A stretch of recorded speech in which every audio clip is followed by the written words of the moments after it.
Right now, Pittsburgh's best sports show is about to begin. Call us or tweet us.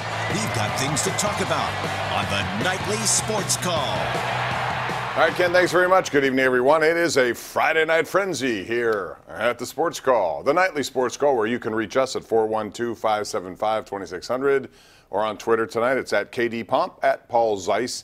412-575-2600 is the number to call. We're here to take your phone calls and your opinions.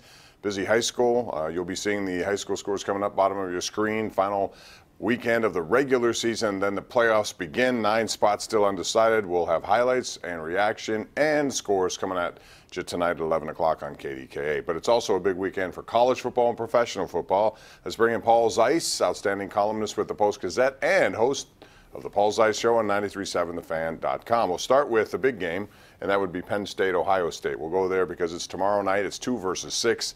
I like Penn State in this game. I think I'll probably be alone in this, or at least most people believe Columbus is a tough place to play, which it is.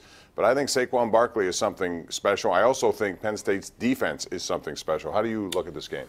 Well, you know, there's a couple things going against Penn State. Urban Meyer has some ridiculous record whenever he loses a game in the revenge game. He's like 11-0 in the you know, if a team beats him the next time he plays them, he's like 11-0 or something. I read that one. The other thing is he's 21-1 when he off a bye week. So you would think that this is not going to go well for Penn State. I think Penn State has a better team, and I like you said, Saquon Barkley is the best player on the field. I think Penn State's defense is pretty good. Probably the most underrated unit, you know, in the Big Ten, if you think about it. I agree. I like Penn State to win. In fact, I even said on my show, you know, I had Neil Riddell, you know, Neil, the legendary Penn State guy, you know, Altoona Mirror guy. I had him on, and I said, I think Penn State wins by 10 or more.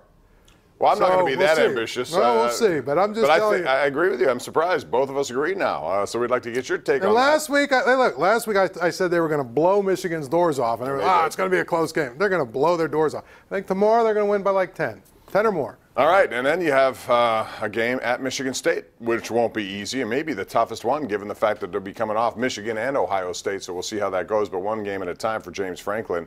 They have a lot to lose, certainly, if they should lose, and Ohio State can jump up again like they seem to often do late in the season, getting into the playoff picture. That's how big that game is. Pitt, on the other hand, will take on Virginia. The Cavaliers come to town. I like Pitt in this game after I saw them.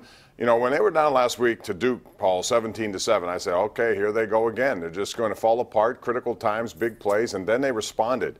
And they did so with Darren Hall leading the way. What do you expect tomorrow? You know, it's going to be, first of all, it's going to be about 48 degrees and raining and, sloppy field, nasty, you know what I mean? So that's the first thing. And the second thing is both of these teams are kind of just physical, you know, run the football kind of physical teams. So in a sluggy, whatever, you know, mud fest, it's just, I think, going to be a really ugly game. I just feel like, you know, I kind of like Pitt at home. I think they're at home. I think it'll be a close game. West Virginia, I mean, not West Virginia. Virginia got hammered last week by Boston College. I don't think Virginia is great throwing the ball. I don't think they have the kind of passing attack like Oklahoma State or one of those teams that really gives Pitt a lot of trouble. I just feel like it's kind of a game in the rain and the sleet and everything else where it's going to be man up. And you know what? Pat Narduzzi usually gets his teams to play in these kind of games. And so I'll give them a slight edge over Virginia and say they're going to win.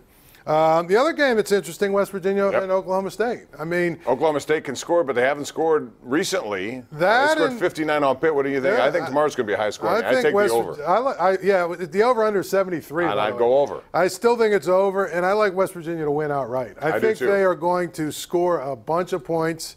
And I think they'll get a couple of stops. Greer to Sills is a tough combination to stop. I just think they're gonna win at home, you know. And Oklahoma State is just I don't see them going into Mountaineer Field and winning. So. And we of course have the game on Sunday with the Steelers and the Lions. We'll talk about that. We're going to go to break right now and line up your calls at 412-575-2600. The Penguins are on the road for the longest road trip of the year, beginning tomorrow in Minnesota. Matt Cullen and the Wild. And the Penguins right now are 7-3-1. But one of the more amazing stories of the NHL season continue tonight. I'll tell you what that is when we come back. You are watching the Nightly Sports Call right here on Pittsburgh CW.